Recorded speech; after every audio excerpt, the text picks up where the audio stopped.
സഭയുടെ കുഞ്ഞാടാകാൻ തിരക്ക് കൂട്ടുന്നത് ആര് എന്നാണ് സൂപ്പർ പ്രൈം ടൈം അടുത്തതായി ചർച്ച ചെയ്യുന്നത്.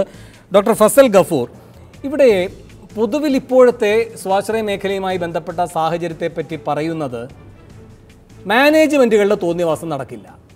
സർക്കാരിന് മാനേജ്മെൻറ്റുകളെ വരുതിയിൽ നിർത്താൻ കഴിയുന്ന കോടതി വിധിയുടെ പിൻബലമുണ്ടിപ്പോൾ. ഇപ്പോൾ ഇന്നലെ അങ്ങും ശ്രദ്ധിച്ചു കാണും, കെ ശൈലജ ഊറ്റം കൊണ്ടത് കരുണയെയും അതുപോലെ തന്നെ കണ്ണൂരിനെയും ഞങ്ങൾക്ക് നിലയ്ക്ക് നിർത്താൻ കഴിഞ്ഞു എന്ന്. എന്തുകൊണ്ടാണ്? അതാ നീറ്റിനെ പിന്തുണയ്ക്കുന്ന വിധി വന്നതിൻ്റെ ബലത്തിലാണ്, ആ നിയമയുദ്ധത്തിലാണ് സർക്കാരിന് ജയിക്കാൻ കഴിഞ്ഞത്. ഇനിയും മാനേജ്മെൻറ്റുകളുമായി നിയമയുദ്ധം നടത്തിയാലും പുതിയ സാഹചര്യത്തിൽ ജയം സർക്കാരിന് തന്നെ ആയിരിക്കും. അപ്പോൾ സർക്കാരിന് ഇത്രയും ശക്തി കിട്ടിയതിന് ശേഷവും മുഖ്യമന്ത്രി ഇങ്ങനെ നിസ്സഹായത പ്രകടിപ്പിച്ചുകൊണ്ട് പറയുകയാണ്, കരാർ ഒപ്പിടാൻ ഞങ്ങൾക്ക് കഴിയില്ലല്ലോ. ഈ കരാർ ഒപ്പിടലാണോ ഈ സർക്കാരിനെ സംബന്ധിച്ച് ഏറ്റവും വലിയ പോംവഴി? അപ്പോൾ എന്നാൽ കരാർ ഒപ്പുവെക്കുകയുണ്ടായില്ലേ ഈ സർക്കാർ? ആദ്യം തന്നെ ഈ പറയുന്ന ക്രിസ്ത്യൻ മാനേജ്മെൻറ്റുമായി ധാരണയുണ്ടാക്കിയില്ലേ? ആ ധാരണ നിങ്ങളടക്കമുള്ളവരിൽ അടിച്ചേൽപ്പിക്കാൻ ശ്രമിച്ചില്ലേ? അത് സാധ്യമാകാതെ വന്നപ്പോഴാണല്ലോ ഞങ്ങളാരും പറഞ്ഞിട്ടല്ല എന്ന് പറഞ്ഞൊരു ഫീ റെഗുലേറ്ററി കമ്മീഷനെ മഹത്വവൽക്കരിച്ചുകൊണ്ട് ഈ ഏകീകൃതമായ ഒരു കുത്തനെയുള്ള ഫീസ് അങ്ങ് നിശ്ചയിച്ചത്. അപ്പോൾ ഈ സഭയ്ക്ക് വേണ്ടി ഇത്ര ശക്തിയുക്തം ഉമ്മൻചാണ്ടി വാദിക്കുന്നത് മനസ്സിലാക്കാം. പിണറായി സർക്കാർ എന്തുകൊണ്ട് ഇത്ര ശക്തമായി ഇതിനു വേണ്ടി വാദിക്കുന്നു? ശ്രീ ഫസൽ ഗഫൂർ. ആദ്യം തന്നെ പറയട്ടെ, സഭയുടെ കുഞ്ഞാടല്ല ഉമ്മൻചാണ്ടി, സഭയുടെ വലിയ ആട് തന്നെയാണ് ഉമ്മൻചാണ്ടി. കാരണം ഈ ഏകീകൃത ഫീസ് എന്നുള്ളത് കേരളത്തിൽ വരാൻ കാരണം കഴിഞ്ഞ 3 വർഷങ്ങൾക്ക് മുമ്പ് 50-50 എന്നുള്ള ഫോർമുല അട്ടിമറിച്ചുകൊണ്ട് ക്രൈസ്തവ മാനേജ്മെൻറ്റുകൾക്ക് ഏകീകൃത ഫീസ് നൽകുകയും 3 കൊല്ലത്തേക്കുള്ള ഒരു കരാർ ഒപ്പിടുകയും ചെയ്ത ശ്രീ ഉമ്മൻചാണ്ടിയാണ് ഈ ക്രൈസിസിൻ്റെ തുടക്കക്കാരൻ. ഇപ്പോഴത്തെ കാരണക്കാരൻ അദ്ദേഹമല്ല. ഇപ്പോൾ നടക്കുന്നത് എന്താണെന്ന് വെച്ചാൽ, ഇപ്പോൾ സുപ്രീം കോടതിയുടെ നിരീക്ഷണത്തിലാണ്. അതുകൊണ്ട് പാവപ്പെട്ട വിദ്യാർത്ഥികൾക്ക് പഠിക്കാനുള്ള ചാൻസ് സുപ്രീം കോടതിയാണ് ഇല്ലാതാക്കിയത്. അവിടെ അനിലക്കരയും വിജയനും കൂടെ തമ്മിൽ അടികൂടേണ്ട യാതൊരു ആവശ്യമില്ല. അല്ലെങ്കിൽ നൗഷാദും കൂടെ സുപ്രീം കോടതി പറയുന്നു ഏകീകൃത ഫീസാണെന്നുള്ളത്. അപ്പോൾ ശരി, അപ്പം നമ്മൾ അവിടെ എത്തി. ഏകീകൃത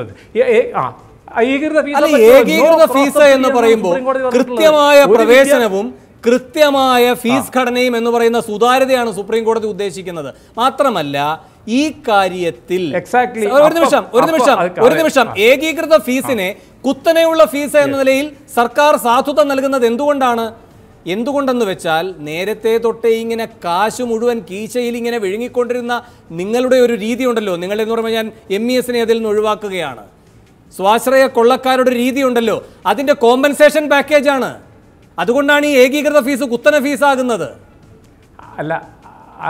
അല്ല വേണു, അതായത് ഞാൻ കറക്റ്റ് കണക്ക് പറഞ്ഞുതരാം. കഴിഞ്ഞ വർഷങ്ങളിൽ ഞങ്ങൾക്ക് കിട്ടിയിരുന്നത് 12 ലക്ഷം രൂപയാണ്. കാരണം ഇപ്പുറത്തെ ഭാഗത്ത് 18ഉം അപ്പുറത്തെ ഭാഗത്ത് 6ഉം. അപ്പോൾ 12 ലക്ഷം രൂപ ഞങ്ങൾക്ക് ഏകദേശം കിട്ടിയിരുന്നു. ഈ കൊല്ലം നമ്മുടെ മെഡിക്കൽ കൗൺസിലിൻ്റെ നിബന്ധന പ്രകാരം 10,000 രൂപ ഒരു ഒരു PG വിദ്യാർത്ഥിക്ക് സ്റ്റൈപ്പൻഡ് വർദ്ധിച്ചു. അതായത് 1,20,000 രൂപ വർദ്ധിച്ചു. അപ്പോൾ 13,20,000 രൂപ ഞങ്ങൾക്ക് കിട്ടണം. പിന്നെ കസ്റ്റമറി ആയിട്ടുള്ള പണ്ട് UDF ഗവൺമെൻറ് ഉള്ളപ്പോഴും LDF ഗവൺമെൻറ് 10% ഇൻക്രീസ് ഉണ്ട്.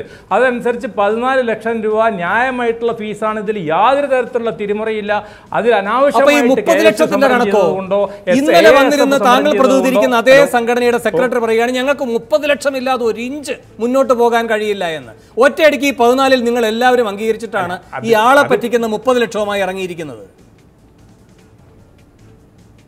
അതായത് ഇപ്പോൾ അതിന് ഞാൻ മറുപടി പറഞ്ഞുതരാൻ വേണം. അതായത് സംഭവം പുതിയതായിട്ട് തുടങ്ങിയ കോളേജുകളെ സംബന്ധിച്ചിടത്തോളം ഞങ്ങൾ 15 വർഷമായിട്ടുള്ള കോളേജാണ്. അപ്പോൾ ഞങ്ങളുടെ ഡിപ്രിസിയേഷനിൽ വ്യത്യാസം ഉണ്ടാവും. ഞങ്ങളുടെ കോസ്റ്റ്, ഞങ്ങൾ 550 രൂപ സ്ക്വയർ ഫുട്ടിന് കെട്ടിയ ബിൽഡിംഗ് ഇപ്പോൾ ഇവർ കിട്ടുന്നത് 1,500 രൂപയ്ക്കാണ്. അതുകൊണ്ടാണ് അവർ പറഞ്ഞുകൊണ്ടിരിക്കുന്നത് അവർക്ക് 30 ലക്ഷം കിട്ടണമെന്ന്. അവർ പിന്നെ വേറെ കാര്യമുണ്ട്, MES ഒരു സാമുദായിക സംഘടനയാണ്, ചർച്ച ഒരു സാമുദായിക സംഘടനയാണ്, ഞങ്ങൾക്ക് വലിയ ലാഭം ആവശ്യമില്ല.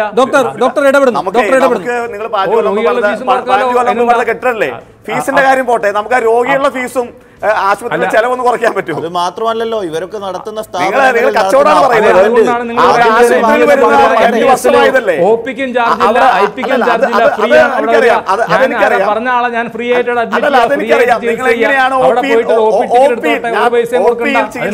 എല്ലാ ആശുപത്രിയിലുണ്ട്. ഫ്രീ ചികിത്സ, ടിക്കറ്റ് ഫ്രീ ആയിട്ട് കൊടുക്കുന്നതൊക്കെ ഞങ്ങൾക്കറിയാം. ഞാൻ മെഡിക്കൽ കോളേജിൽ അഡ്മിറ്റ് ആവണ ആളെ, മറ്റേ എനിക്കൊക്കെ വളരെ ക്ലിയർ ആയിട്ട് അറിയാം. ആശുപത്രി അനിൽ ആ വഴിക്ക് പോവാതെ അനിൽ MES മെഡിക്കൽ കോളേജ് കാണാതെ എന്തെങ്കിലും സംസാരിക്കാനായിട്ട് അസംബ്ലിയിൽ ഉണ്ടാക്കുന്ന ശബ്ദത്തെക്കാളും വലിയ ശബ്ദം ഉണ്ടാക്കാനും കഴിവ് അവിടെ അസംബ്ലിയുടെ പടിവാതിൽ കാണാതെ പോലും സംസാരിക്കാൻ അറിയുന്ന ആളാണ് ഞാൻ. അപ്പൊ അനാവശ്യമായിട്ട് ചിത്രത്തിൽ വേറെ എന്തെങ്കിലും ഒരു ചർച്ച ഫീസിന്റെ ചർച്ച നടക്കുമ്പോൾ ഉടനെ തന്നെ ചാടിക്കാൻ OPയെ പറ്റിയിട്ട് ഹോസ്പിറ്റലിനെ പറ്റി സംസാരിക്കുക. അങ്ങനെ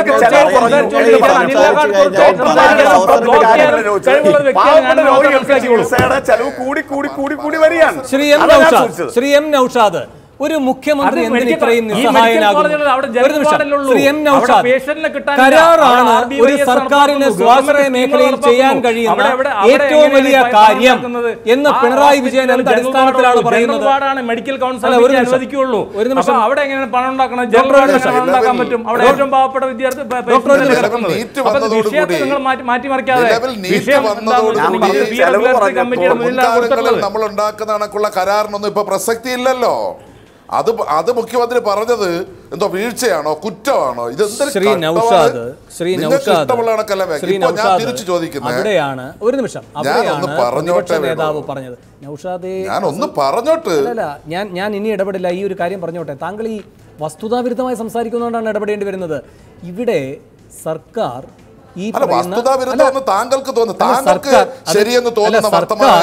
സർക്കാർ ഈ സ്വാശ്രയ മെഡിക്കൽ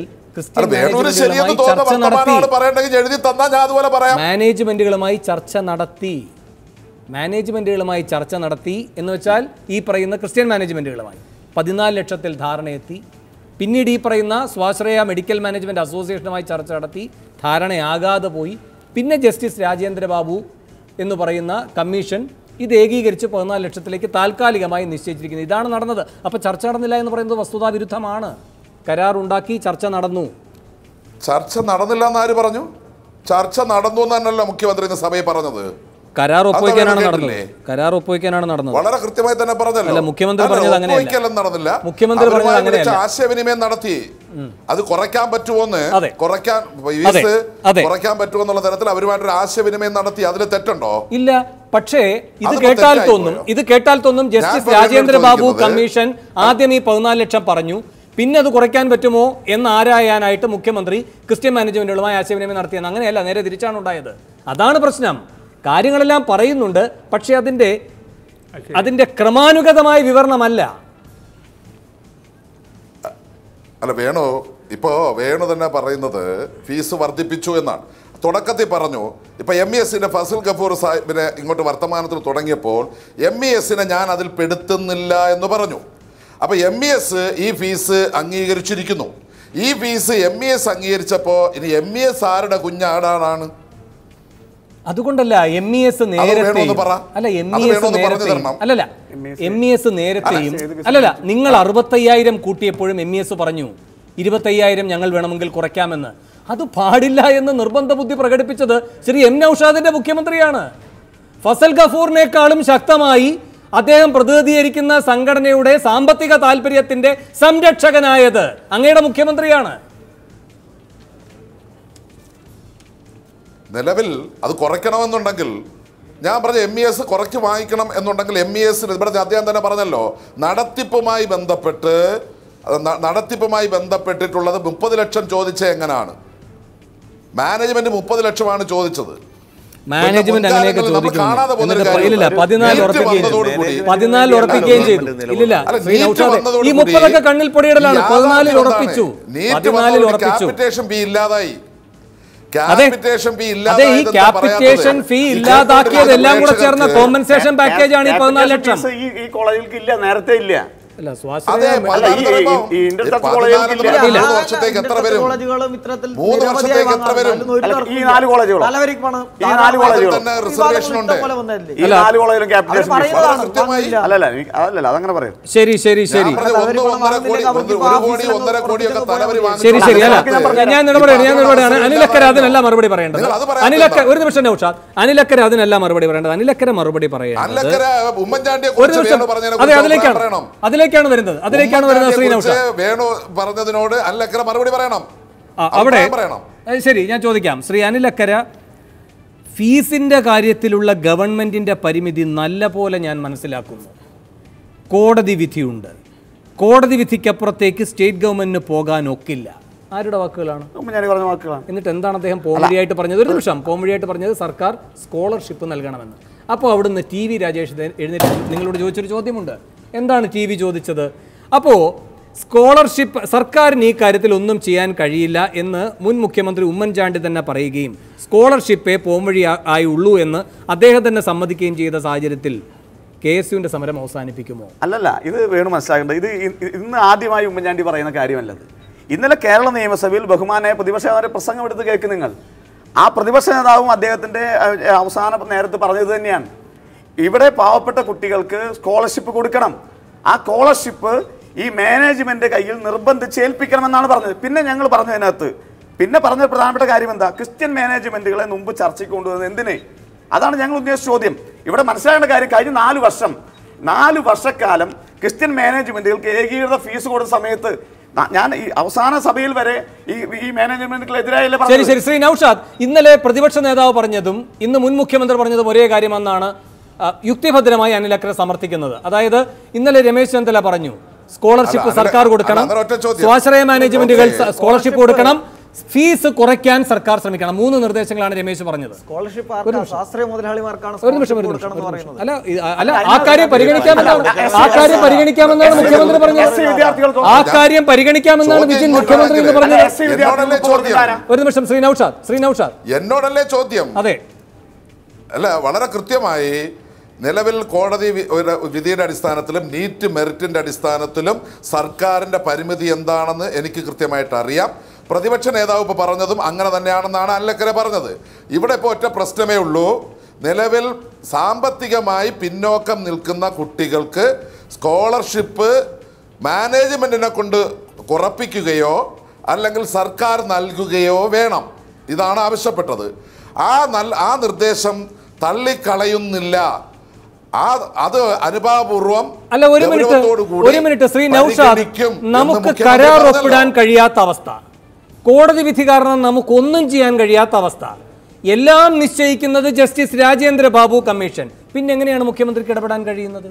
അപ്പൊ നിങ്ങൾ ആഗ്രഹിക്കുന്ന നിമിഷത്തിൽ മാത്രമാണോ സർക്കാരിന് ഇത്തരം കാര്യങ്ങൾ ഇടപെടാൻ കഴിയുക? അല്ല, മുഖ്യമന്ത്രിക്ക് സർക്കാരിന് സ്കോളർഷിപ്പ് കൊടുക്കണോ വേണ്ടോ എന്ന് തീരുമാനിക്കുന്നത് കോടതിയും. അല്ല, സ്വാശ്രയ മാനേജ്മെന്റുകളെ കൊണ്ട് ചെയ്യിക്കാൻ പറ്റുമോ എന്ന് നോക്കണമെന്ന് പറഞ്ഞു, ഫീസ് കുറയ്ക്കാൻ പറ്റുമോ എന്ന് നോക്കണമെന്ന് പറഞ്ഞു. അത് കൃത്യമായ നിയമസഭ പറഞ്ഞല്ലോ. അവരോട് ഈ നാട്ടിലെ ഈ നാട്ടിൽ നമ്മൾ വിളിച്ച് അവരോട് ഇതിന്റെ ഒരു സാമൂഹ്യ പ്രതിബദ്ധത നിങ്ങളിപ്പോ നേരത്തെ പറഞ്ഞല്ലോ, അത് വൈകിയ നിമിഷത്തിലായിരുന്നില്ല വേണ്ടത്. KM അഭിജിത്ത് അടക്കമുള്ളവർ കൈയൊടിഞ്ഞതുകൊണ്ട് അല്ലല്ല, ഒരു നിമിഷം, കൈയൊടിഞ്ഞതുകൊണ്ട് കിട്ടുന്ന നീതിയാണിത്. ഇത് ചോദിച്ചു വാങ്ങിയ നീതിയാണ്, ഇത് സമരത്തിലൂടെ നേടിയെടുത്ത നീതിയാണ്. അവിടെയാണ് നിങ്ങളുടെ നടപടി, ഇത് അടിച്ചമർത്താനുള്ള നിങ്ങളുടെ നീക്കം കിരാതമായിരുന്നു എന്ന് പറയുന്നത്. ഒരു നിമിഷം, സ്വാശ്രയ മാനേജ്മെന്റുകളുടെ കീശ സ്വാശ്രയ മാനേജ്മെന്റുകളുടെ കീശ വീർപ്പിക്കാനുള്ള നീക്കം തന്നെയായിരുന്നു. ഞാൻ ഒരു ഇടവേളയിൽ കൂടി പോയാണ്, ഇടവേളയ്ക്ക് ശേഷം വേഗം തിരികെ എത്താം.